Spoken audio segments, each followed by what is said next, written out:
বাঁশের কোটা দিয়ে কাঁঠাল পাড়তেছি আজকে। আজকে আমার কাকাকে অনেক বছর পরে পাইছি। কাকা চলো ভাতিজা কাঁঠাল পাড়ে নিয়ে আসি। এই যে বাঁশের কোটা দিয়ে এই উল্টা পাল্টা লাগতেছে। এইবার ঠিক আছে, এইবার ঠিক আছে। এই এই কাঁঠাল কোটা দিয়ে কাঁঠাল পাড়া হচ্ছে। এতদিন দেখা যাচ্ছে আম পাড়ে কোটা দিয়া।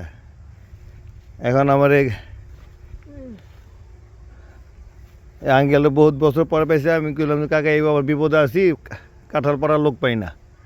কাকা চলো বাস লয়ে আইসি, অটো দিয়ে আইসা কাঁঠাল পারলাম। হ্যাঁ হ্যাঁ লাগতেছে, লাগছে, লাগছে লাগছে লাগছে। এই এই